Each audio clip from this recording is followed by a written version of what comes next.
Hello friends, ఈరోజు మనం మంచి రెసిపీ చింతకాయల పచ్చడి ఎలా తయారు చేసుకోవాలో చూద్దాము. ఇది ఎండు కారంతో సింపుల్గా మనం తయారు చేసుకోవచ్చు. చింతకాయలని 1/2 కేజీ తీసుకోండి. ఇవి లేతవైతే గింజలు తీయాల్సిన అవసరం లేదు, ముదురువైతే గింజలు పొట్టు తీసి తయారు చేసుకోవాలి. ఇప్పుడు దీనికి ఎండుమిర్చి ఒక 2 తీసుకొని పోపుకు తీసుకోండి.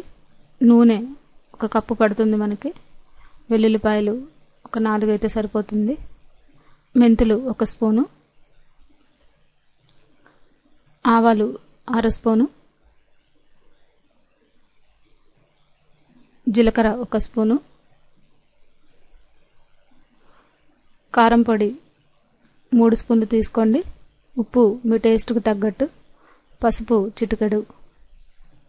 ముందుగా మనం మిక్సీ బౌల్లో చింతకాయలని, ఉప్పు అలాగే వెల్లుల్లిపాయలు వీటన్నిటిని కూడా మెత్తగా గ్రైండ్ చేసుకోవాలి. దీంట్లోనే పసుపు కూడా వేసి గ్రైండ్ చేసుకుంటే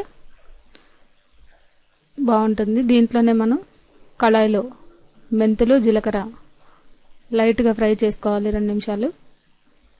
ఇప్పుడు దీన్ని మిక్సీ పట్టుకొని పౌడర్లా తయారు చేసుకోవాలి. దీన్ని ఇలా కోర్సుగా కాకుండా మరికొంత మెత్తగా పట్టుకోవాలి.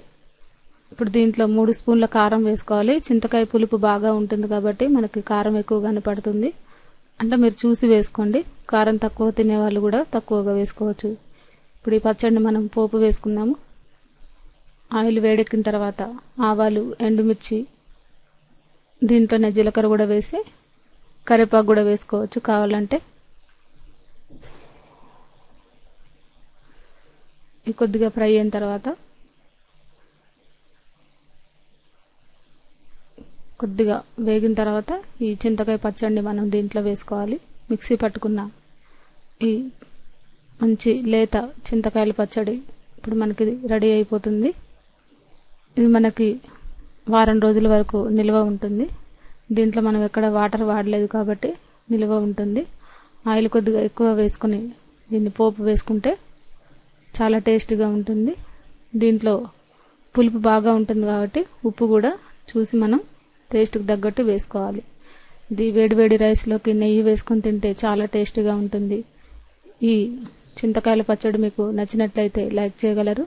ఈ రెసిపీని మీరు కూడా ట్రై చేసి చూడండి.